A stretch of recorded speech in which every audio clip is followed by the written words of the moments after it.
Guys, Weber's tuning fork test, do not remember it as lateralizing to the same side in conductive hearing loss, lateralizing to the opposite side in sensorineural hearing loss. This is not a conceptual way to understand. Instead, बहुत ही एक simple तरीका है, just remember this one thing, one funda. A Weber's test will always lateralize to the side where the inner ear function or the cochlear function is better.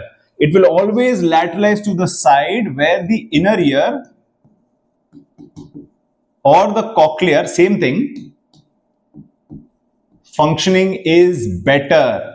This way you will be able to answer any way the examiner twists it. देखो अभी CBME curriculum के हिसाब से they only want to test your conceptual understanding. They don't want to test your memory. So the examiner can ask you any permutation combination. Left side moderate mix, right side severe sensorineural hearing loss. Which side Weber's lateralizes? तब तुमको समझ में नहीं आएगा. अरे तो same side conductive, opposite side sensorineural तो पूछा नहीं. That is why conceptually simple one thing you have to remember, whichever side the inner ear or cochlear functioning is better, Weber's will lateralize there. But why? That is the conceptual understanding. I will explain to you. What happens is whenever you place any tuning fork in the middle of the head, where we call as the vertex, or you place a tuning fork anywhere in the skull, it is directly stimulating the inner ear. Why? Because the inner ear, the cochlea, is housed within the bony labyrinth, जो है petrous part of temporal bone, part of the skull. So skull को कभी भी आप vibrate करवाओगे तो पूरा skull में जो कुछ भी है सब vibrate होगा except your brain. But whatever is housed directly touching the bone, and your cochlea is touching the bone, so the stimulation vibration will go directly and stimulate the cochlea. अंदर का पानी हिलेगा, there will be an auditory pathway triggered, and the person will be able to hear. This is the concept based on which bone anchored hearing aids work. BAHA, bone anchored hearing aids work on this exact same concept, but usko hum alag discussion karenge. What happens is in Weber's, whenever the bone is vibrating, it bypasses the external hearing system, the air conductive hearing system jo hai apna, which is the ear pinna, ear canal, eardrum, ossicles. It bypasses all of that and directly stimulates the cochlea. So now if you just remember this, you can answer in any way. Now I'll tell you why. Suppose if there is conductive hearing loss, first thing you have to remember is Weber's tuning fork test is usually done only for unilateral hearing loss. Okay. And it has to be always done in combination with a Renes test, which I will teach you in the next video.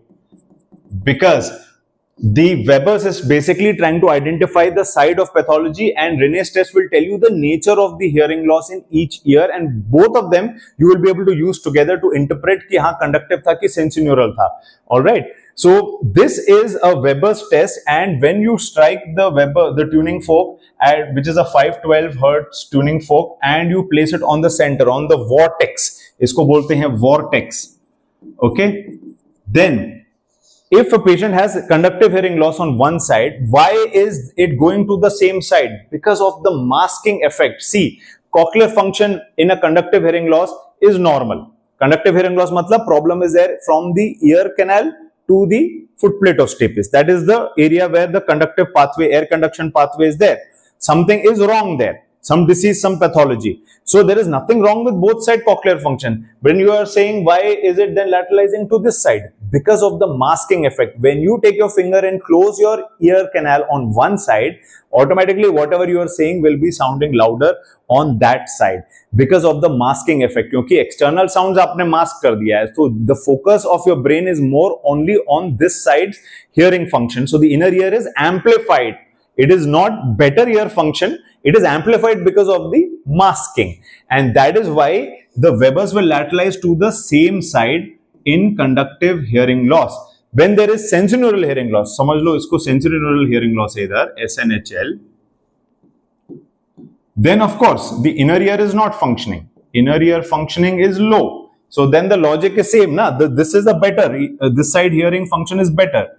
Here the inner ear is functioning better. The cochlea is better. So obviously it will lateralize to the opposite side. Alright. Now, the examiners may not ask you a very direct straightforward like this. They can say this is mixed hearing loss. This is severe sensorineural hearing loss. You just have to interpret which side is the inner ear cochlea better, and that side the Weber's will lateralize. As simple as that. And another point to remember is there has to be a difference of at least 10 dB for that lateralization to occur, otherwise ये central रहेगा. There has to be a hearing loss difference of at least 10 decibel or more for the Webers to be able to lateralize in a 512 hertz tuning fork. All right. So this is conceptual teaching of Webers. If you want me to teach any other topics conceptually, whether it is ENT or outside ENT, or even if it is biology of 10th, 11th, 12th, put your topic of interest in the comment section. मैं आपको conceptually पढ़ाऊंगा so that आपको 16 20 घंटा पढ़ने का जरूरत नहीं है. You don't have to memorize everything. You will learn and understand conceptually, and you will be able to crack and figure it out in your exams.